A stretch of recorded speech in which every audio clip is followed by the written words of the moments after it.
Hello and welcome to another episode of Reece's Reviews, the podcast brought to us by mygeekculture.com.au. The podcast where we dive right into all things movies, TV shows, entertainment, theatre, whatever we like. We'll review it and give you our honest opinions about it. I am running solo today. My name is Reece and I've got a full agenda on the plate for you today. So if you're interested in delving into all things entertainment and reviews about some certain TV shows coming on board, then this episode is for you. So I have got some honourable mentions, and we're really getting into the groove now of giving you some entertainment honourable mentions on these episodes, and this episode is no different. I'm going to start off with something like that, and then I'll finish off this episode with diving in some reviews about some certain seasons and shows that have just come about and gone, and ones have just started, and one have just recently released. So we're going to get into this nice and dirty. Well, not say dirty, but that's a pretty bad way of saying it, but very much into the nitty-gritty of how things work in this podcast, with delving into things about these episodes and about these TV shows and things like that. So today is no exception. We're going to get right into it with some entertainment honourable mentions.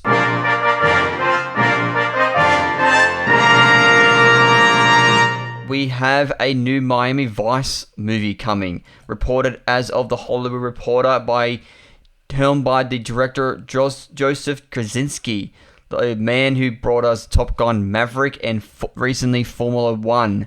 He has been pinned to direct the film, giving it to us to buy Universal Pictures, which begins to shoot next year. So what we've got in store for us, I cannot wait to see what Joseph Kosinski, he's on a hot streak at the moment. We've giving us Top Gun Maverick and F1. So the film is going to be shot for IMAX, just like he did for F1 and Top Gun Maverick, and it is going to be a blockbuster. They've also given us a release date of August 6th, 2027, and it's pretty much going to be a remake of the 80s version of Miami Vice, inspired by the season of the series that was made back in the 80s. We did get a movie of Miami Vice in the early 2000s by Jamie Foxx and Colin Farrell. I actually don't mind that film. It's very much a nitty-gritty kind of style take of Miami Vice, so I'm really intrigued to see what Joseph Kosinski is going to be doing it. And for those of you who've been paying attention, one of the writers for this film is going to be none other than Dan Gilroy. Now, if anyone knows, thinks that, where's that name sound familiar? Well, Dan Gilroy is one of the screenwriters, who's co-writing this script for Miami Vice. Is the writer for Andor. Now that is already piqued my interest for this film. Dan Gilroy recently won his Emmy for writing season 2 of Andor at the Emmys this past week, as of the recording of this podcast. So the fact that you've got Joseph Kosinski at the helm, directing another action-packed thriller kind of style film based off this classic TV show, and then you got the writers of Dan Gilroy who did Andor, and then Eric Singer alongside him. I am so intrigued to see what this film is going to be providing to us. So it's just don't know if they're going to keep this stylistic of where the original series and the other film was set place in the 80s. I personally think they should kind of bring it into a bit more of a modern, so still keep the essence of Miami Vice, but bring it to a bit of a modern age. So don't keep it in the 80s, but maybe bring it to maybe the 2000s or 2010s to kind of bring it more relevant to the audience that it is going to be presented to. So I'm very, very intrigued to see what this film has got to offer, and it is shaping up. Again, this is being released in August 2027, and if anyone's been listening to these previous episodes, 2027 is shaping up to be a baller and amazing of a year. We got so many genre films coming up, and this one is just adding to the pile. A lot of people are looking forward to 2026, understandably so, but 2027 is shaping up to be an absolute cracker of a blockbuster year for films coming out of North America. So this is just adding to the pile, along with all the superhero films coming out that year, with Beyond the Spider-Verse, Spider-Man, we've got Secret Wars, we have Superman, Man of Tomorrow, and we've got the Batman Part 2. Now we've got just delving into that blockbuster realm Miami Vice is, along with other films like Godzilla x Kong, Supernova, and just some other amazing films coming out that year. So it's going to be a huge film year for genre films, and I'm going to be so excited to be going to the movies and just walking out with experiences, which is what we want. We want to go to the movies when we experience, have an experience and get that experience that what the directors and the filmmakers want us to get out of their film. So if we come out feeling like we had an experience, I can definitely say that walking out of both Top Gun Maverick and F1, I walked out having an experience. The way it was shot, the cinematography, the way it was done with the score, especially with F1 being done by Hans Zimmer. It was just, you really got put into that world. So if Joseph Kosinski can bring that fire and that gravitas to Miami Vice with some spice when it comes to the intrigue and the grittiness of Miami, then I'm all on board. So this is going to be a great, I've got some good expectations for this film, and I'm really looking forward to seeing what is going to come about Miami Vice. So that is the first off the rank of our Entertainment Honourable Mentions. Going into the second one, it's pretty much going into a bit of a lighter side. Now, we've got a trailer that recently got released a couple of days ago as of the recording of this episode, and that is for Anaconda. Now, not many people would know about this film, but this is a film that's kind of like a spoof, or in a way, of the original Anaconda made back in the 90s with Jennifer Lopez. And it pretty much tells the story of a group of friends that's going through a midlife crisis, and they decide to remake a favorite movie from their youth, which is the original Anaconda. But they encounter some unexpected events when they entered the jungle, so they think that they're trying to remake the film. The snake that they're going to be using for the film gets killed, and then they had to go into the jungle to find a new snake and find a new Anaconda. So it's very much a spoof, funny, comedy style of film, and it has the likes of Jack Black and Paul Rudd amongst it. They also have the sights of Steve Zahn, Thandie Newton. This film I saw the trailers. Like, when I first heard they were doing this film, I didn't actually think much of it. I went, yeah, okay. I had some nostalgia value with the first Anaconda, but having such a petrifying phobia and fear of snakes, that film definitely scared the hell out of me when I first watched it back in the 90s. And even with that, I did see it. I think I saw that maybe 2 or 3 times when I was growing up. I haven't had since I've gotten in my later years, then I haven't had the stomach to actually sit down and watch that movie again, because I think my phobia for snakes has gotten a bit worse. So the fact that they're taking the concept of this and giving a bit of a comedy spin, I'm really intrigued. I was sort of intrigued about it, but when they released the trailer, now I've got the trailer has done what it's supposed to do. It's supposed to take your anticipation for a film and knock it up a few notches, and this has definitely done it. I'm just really, really hoping that the comedy parts they show in the trailer are not the most funny parts in it. I hope that they've left something in the actual film that's not going to be put into marketing, where it's still going to be a great fun time at the movies and have some fun and have some laughs. So the fact that they got that one scene where you think that they just gave the audience a massive spoiler with the trailer with Jack Black thinking he's dead, but that he's actually not, and then he wakes up and then the snake's coming up behind him, gave me severe Tropic Thunder vibes in that point. So I am very intrigued to see what this film's going to get, and the fact that it's got the cast that it does, and it's got these writers of Kevin Eaton and Tom McGoldman. I'm not too sure I've known much about their work. But Tom Golmakin also co-wrote and directed the film. So we'll see what's in store for us. And I think it says it's coming out in Christmas. So it's going to be a comedy film for the Christmas season. So let's see what Anaconda will provide us. And hopefully it doesn't give me more nightmares when I go into bed when it comes to snakes. And hopefully it gives me some laughs, which is what you want. But unfortunately, comedy is one of those most of all... is very much these one style of film which is very diverse, because everybody's sense of comedy is very, very different, and some people love slapstick and very on your nose kind of humor. Some people don't find that very much funny. So I this is the type of humor that I enjoy, so I'm really hoping that this film delivers and gives you a good time at the movies at Christmas time, which is what you want. The two biggest seasons of the year for films is Christmas, and for North America is summertime. We get a lot of blockbusters in this months of July, August, and then now in December. So I'm really hoping that Anaconda delivers with the fun times and some fun laughs and a good time at the movie. So that is coming out in December, around Christmas Day, Christmas time. So let's just see if we get a good show out of that. So that is Anaconda being released in December, starring Jack Black and Paul Rudd. Alrighty, that is our Entertainment Honourable Mentions.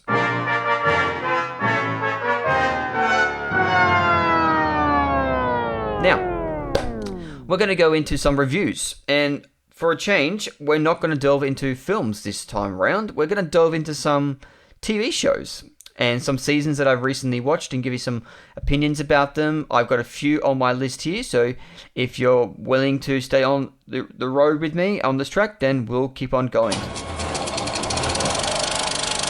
First thing off the rank is I've recently finished watching the second season of the Netflix series My Life with the Water Boys. Now, I quite enjoyed the first season. It's a very stereotypical, easy watching show about this young girl who's pretty much a name about Jackie gets disrupted in her life when her parents unfortunately pass away, and then she goes to stay with her mum's friend in a ranch out in Colorado, and she brings pretty much gets put into the family and has to go into a new environment, and then she's pretty much delving into this whole family full of boys, and she's the only girl. So when you bring in that stereotypical teenage drama and all that kind of stuff, what's going to happen? You're going to have love triangles, and you're going to have coming of age storylines and people finding themselves and things like that. So the first season was definitely enjoyable, and I was looking forward to seeing the second season. And this is a series that I actually watched with my darling wife. So it's a show we watch together, and it's very enjoyable, very easy to watch, and it doesn't take itself too seriously. There are some cliches in it here with some predictability, but it's sometimes you don't those kind of tropes don't usually matter, because you just enjoy watching the characters and the picturesque of the landscape and just how it's all unfolding and just seeing how the characters evolve. So, and I was intrigued going into the second season, and I don't think the second season disappointed. I personally think the first season was a little bit better when it comes to the strength of the actual story line throughout the entire season. This one didn't feel like it covered a lot of ground. I think it was more like a stepping stone. I think when they were releasing the second season, they already greenlit season 3. So I think this is more like they needed to cover a lot of some sort of character growth and get the character to a certain point to lead into the next season. I think they did that, but I think they just fell short because I think they had a lot of scenes, and a lot of the episodes were a bit of fluff where some things weren't really necessary, and they were just trying to get the story going to get to an end point. So it is definitely still enjoyable. I'm not saying it wasn't enjoyable, but it still had a little bit of flaws than what season 1 did. So, but with saying that, I still enjoyed it. There are some major plot points in relation to Jackie's character and how she evolves into more of her own. You've got the characters are still growing. I think the biggest character growth I would say is out of one of the characters you don't expect. So when you go into this series, you think that you're expecting to get a lot of character growth out of the main cast. So you want to see character growth out of Cole, and you want some out of Alex and Jackie, which is, yes, you do get some out of that.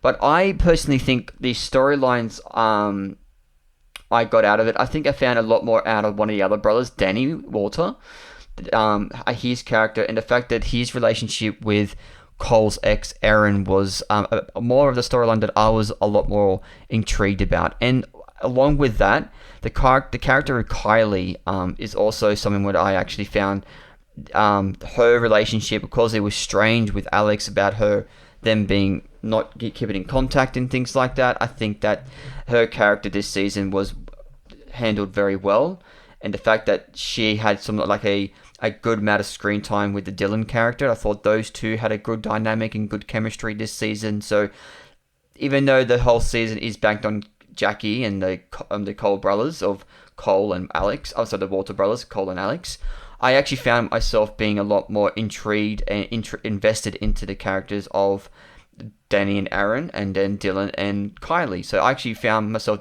getting involved with the supporting characters. So I actually found that it was I actually enjoyed that. And there was a lot of scenes that was definitely worthwhile. Sarah Rafferty is always a standout, as always.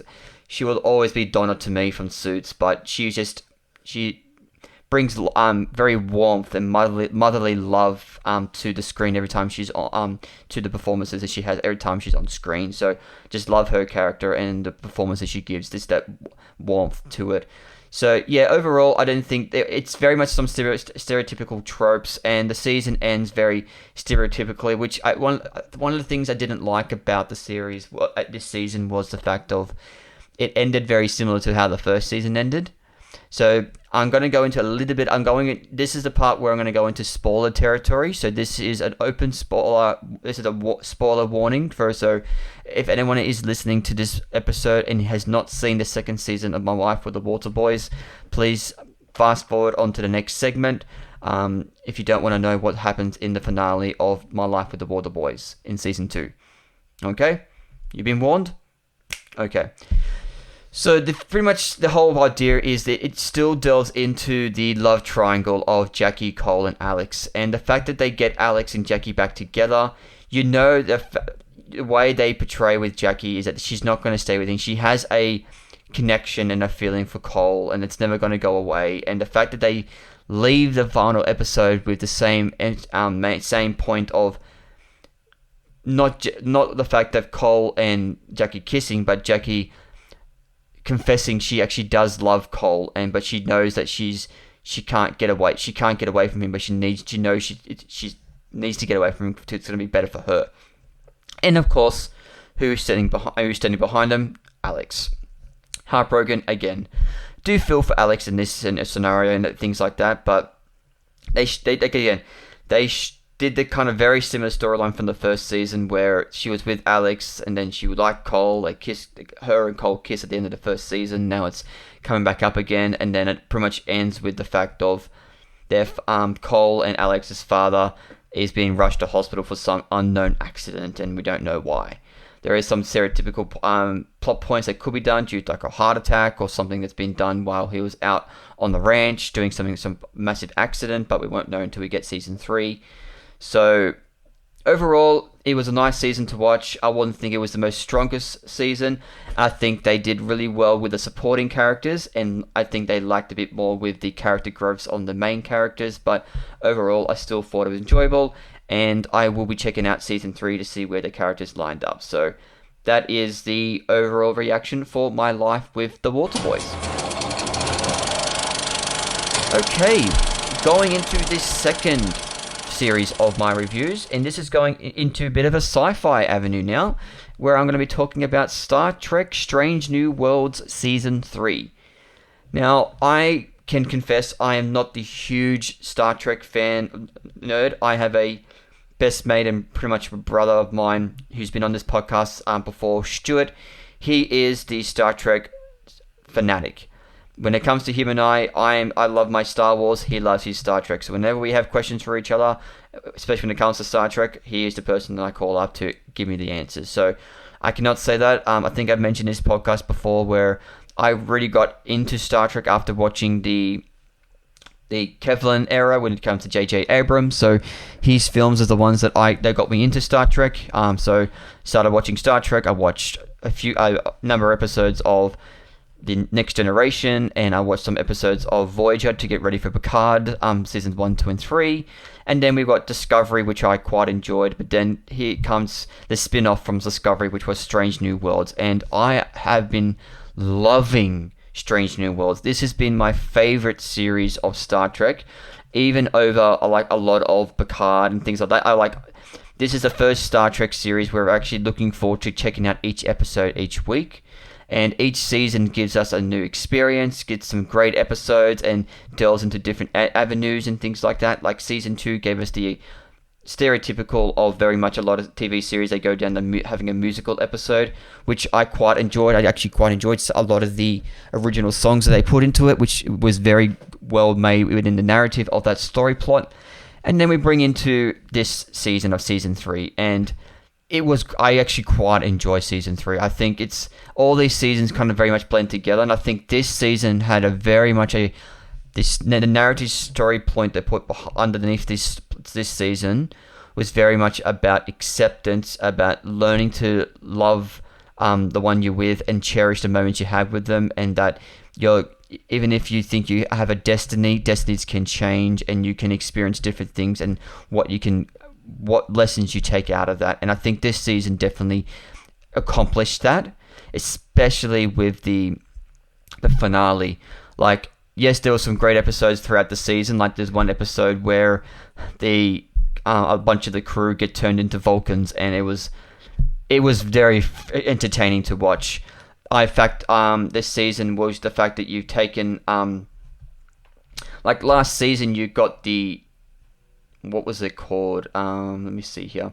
So usually last season you had the nurse, Christine Chapel, was pretty much had a relationship with Spock, and then this season, towards the end of last season, you knew that Nurse Chapel, she left the Enterprise to go on an expedition somewhere else, and then it would pretty much we pick up months later when she returns, and they pretty much say, and Nurse Chapel brings in a partner this season, and they've been together for months, and they're in love and things like that. So, but I never really got into the relationship between Spock and Nurse Chapel. I understood it was a character development for them, and the fact that they introduced a new relationship in for Spock this season, I thought it was a very interesting plot point.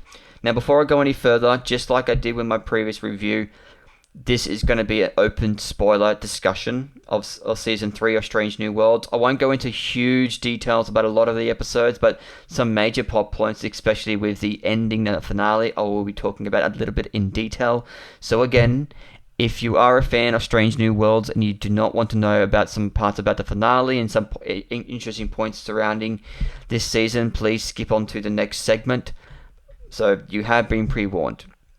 Okay. So, as I was just alluding to, Spock gets a new romantic relationship this season, and the fact that with Lanoon Singh's character, I've actually really been a fan of this character. I thought it was very well done.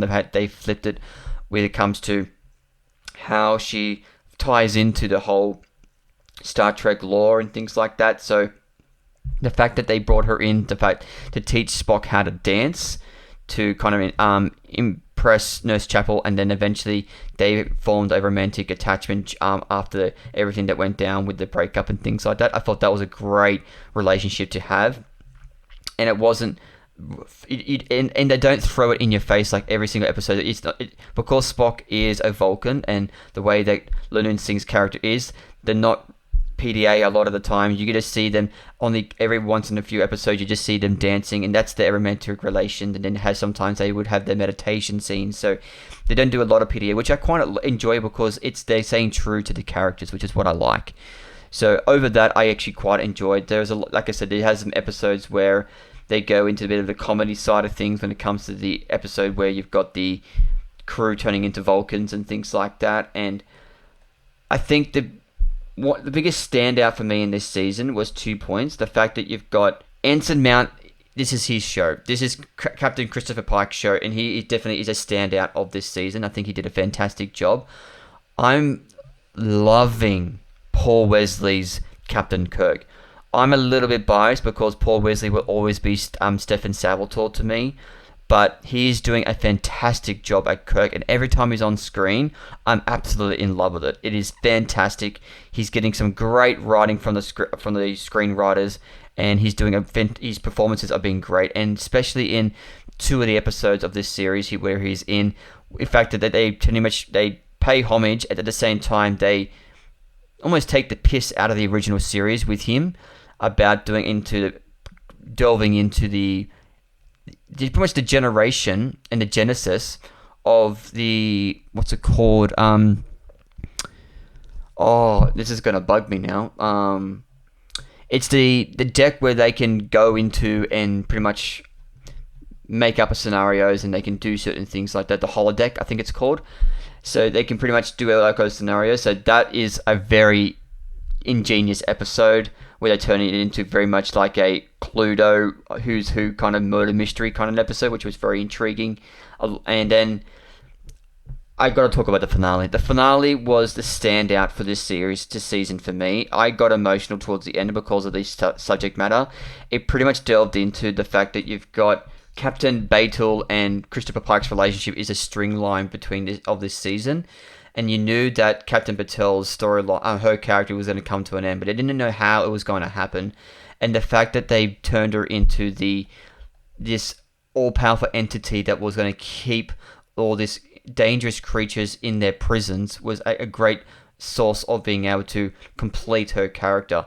And the fact that they made that ending part where the fact of she knew that she was going to leave Chris forever, and they gave them a sequence where they went through this different stages of what their lives were going to be together, and then eventually with every knock on the door that they passed on a next stage of their lives with them having a daughter, and then the daughter getting getting engaged, and going through different points, and eventually going to a point where Captain Patel passed away, and then it brings it all to fruition where Captain Patel gets transformed into this entity, and then Captain Pike goes back to pretty much saying that he had a life with Patel of a scenario in his mind, say on this pretty much way of doing it. And it was beautiful writing, beautiful performances, and I was because the whole purpose behind it is to cherish each moment.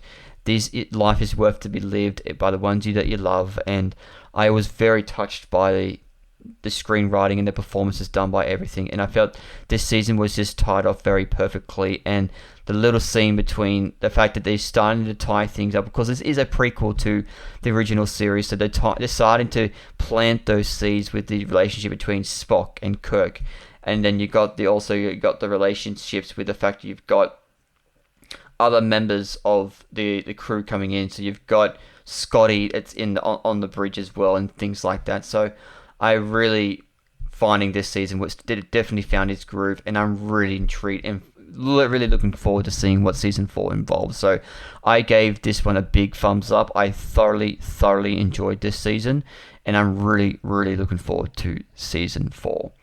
And that is Star Trek Strange New Worlds.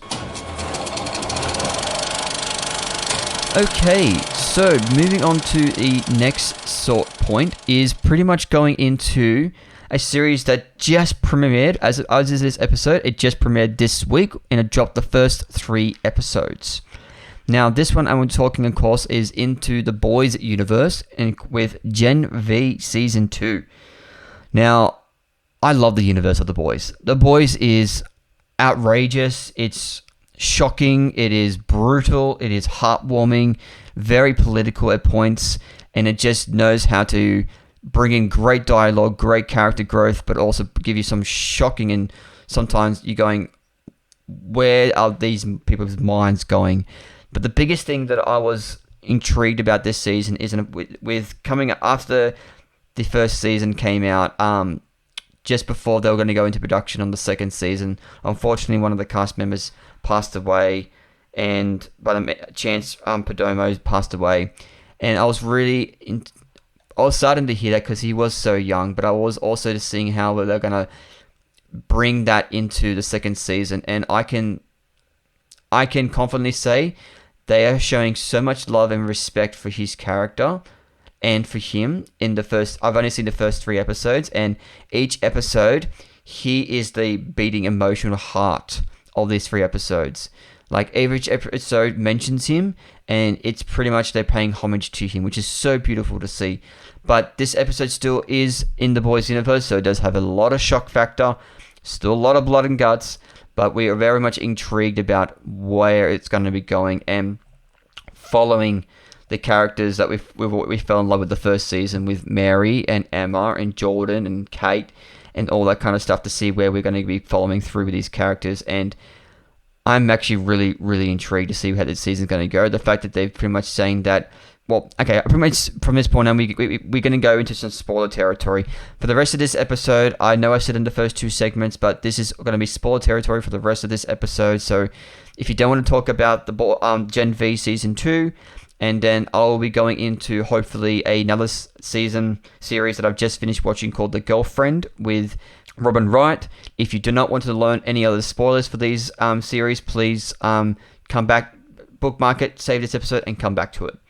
So this pretty much this new season of Gen V, it's definitely going to be coming around, and they're going a very similar trope of seeing like the difference between having superhumans and metas, and you got humans. So pretty much saying that humans are the enemy, and we are superior, and what becomes the superheroes and the super metas and things like that. So very much going down that story trope, and pretty much saying that the person of the one, as I say, like a certain project that they're all going for, that seems to be pointing toward being Marie, and how that's going to unfold within the Golden University and things like that, and how it all ties in and things like that. So I am so intrigued. I love this series. It's the shock factor and the characters. Like, even though we love Marie, I actually quite like the character of Emma, the person who shrinks. I really like her character and how she evolves from the first season to the second season. She's got a lot more backbone. She's a lot more headstrong. She's accepting of who she is, and she's getting into trying to still figure out how to do certain things. So I'm really intrigued to see what's going on from there. So I'm loving the first 3 episodes. I think still it's a thumbs up from me, just to seeing what they do, and I want to see where it's going to be leading to. Now, they've got some new additions to the cast this year. They've got Ethan Slater coming in as Thomas Golden, the founder of the university. Erin Moriarty, who plays Starlight in The Boys, is making an appearance in this season as well. And we've got a new headmaster in there as well, coming into Golden University, who's very stereotypical villain in a way. He's very much come here to trouble and be a spokesperson for Vought. So I'm ready to see what's going to unravel. So like I said, it's only the first 3 episodes. I found it was a great start to it. It still had some characters from Supernatural in there. So the guy who played Jack in Supernatural, he makes another appearance in here. We all know what happened to him last season, Mr. PP List. So that was mentioned as well, which is kind of funny. So I don't want to go into too many details about this show because the graphic content this show provides, I don't want to go into too much of it because of the audience that we have. So I just say, if you like Gen V, if you like The Boys, we're right back into the thick of it, and this one is not going to be disappointing. So for what I can say, at least for the first 3 episodes, it's good so far. That is Gen V Season 2. Alrighty then. Now we're going to finish up last but not shortly, or it will be least. Now, this is a series that I only recently identified. I saw the marketing for this series maybe about a month or 2 ago, and it just premiered quite recently on Amazon Prime. This is a series called The Girlfriend. Now, this stars Robin Wright and Olivia Cooke, and the fact that we've got Robin Wright, like, I'm actually a big fan of Robin Wright. Yeah, yes, everyone thinks that she might be the villain in Forrest Gump, but I don't care. Robin Wright was actually, I think she kind of streamlined this series, and she's directed 3 of the episodes. There's 6 episodes, and she directed 3 of them. This series is nasty. It's a full-on thriller, and it kept you guessing all the way through. I'm not saying guessing, but it kept you very on your edge of your seat all the way through. And it very much toes the line between a toxic mother and a very much I wouldn't know how you would describe Olivia Cooke's character, Cherry. She's very much a character where the stereotypical women where she's transfixed about certain something, and if she thinks someone is going to be in her way, she'll stop at nothing till she gets her way. It's very much that style of writing and performances, and Olivia Cooke plays it brilliantly. Robin Wright plays her part brilliantly.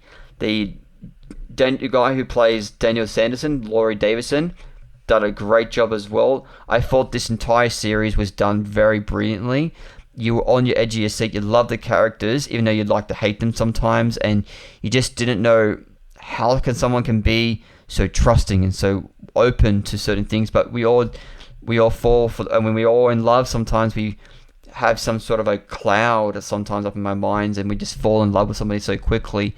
And the performance that Olivia Cooke provides, you can understand why the character Daniel falls for her. And then you can see the great thing about this series is that a lot of the times throughout these episodes, they show it from Cherry's perspective, and then they flip it and they give you from Laura Sanderson's perspective, which is Robin Wright's character, and they give you two different interpretations, and then eventually they coincide and come into the one main storyline as well. So throughout the series, you definitely get from different points of view from both the two female characters, which was so intriguing to watch. And I loved the series. It was a good 6 episodes to watch. Great TV, great thrillers, great writing, great direction. I felt it was very, very well done.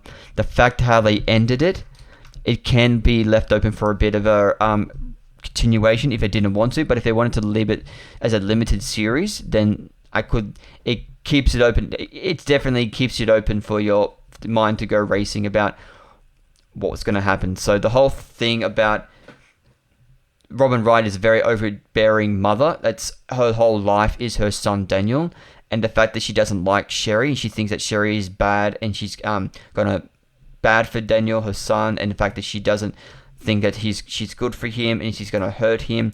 She does everything in her way to try and get Sherry away from him, and the whole conclusion of everything. Now, I don't want to. Even though I said it's going to be a spoiler episode of the series, I don't want to give too much away of this series in particular, because I want people to go out and experience this series. I think it's a great show. It's a great performances from the entire cast, and I think if anyone wants to have a good time of having a good thriller, a nasty thriller, and it's nasty in the ways of the intrigue and the backstab and finding different ways of storytelling with different perspectives and things like that, I think give this one a go. Like I said, it's only 6 episodes, so you can definitely punch it out. It's a good binge-watching show, but it's something you should just sit down and watch, and it's a good, intriguing to watch. So I would say there's some key episodes. I think episodes... Let me think here. I'm going to jump into the episodes here. I'm going to jump onto lovely IMDb and have a bit of a go. So, bringing up some points here. Let's see here. Pretty much from episode 2, it pretty much starts to unravel. So you pretty much got the first episodes, you're getting used to the characters.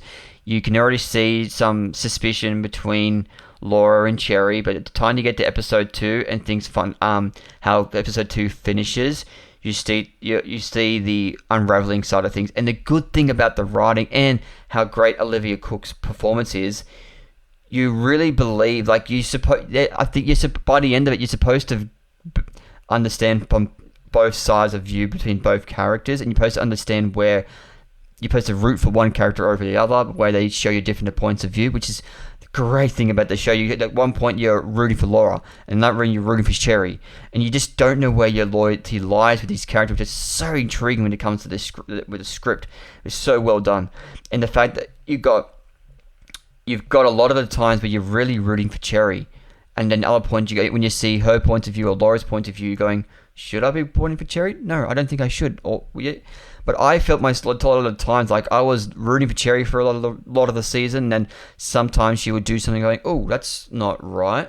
Okay, and then you backtrack a little bit and you go for Laura, and then Laura would do something you don't agree with that, and so it's constantly going to ping pong from one side to another, and it's really, really great screenwriting and great performances, and it is definitely. I probably said that word quite a lot these days, which I do in this podcast, so I apologize, but it's definitely been depicted very, very well. So if someone wants a good time just to sit down and binge watch 6 episodes of a series where it has some intrigue and suspense and some thrillers in relation to these relationships, then I would say give The Girlfriend a go. And it's definitely one that don't know if I can see it coming back for another season. But if they did, I would definitely check it out. But if they didn't, then I think they still end it like it's not like they tie everything up in the bow. They leave it there. They're going, oh, and I found the ending very predictive. I predicted the ending when you got to this certain part through the end of this season, I predicted the ending a little bit, which it wasn't. I didn't find that was too much of an issue, but if they did continue it on, I would be intrigued to see what they do. But at the end of the day, I quite enjoyed the series. So I would say give The Girlfriend a chance. And I think if anyone enjoys having a good thriller to watch, then you won't be disappointed with The Girlfriend.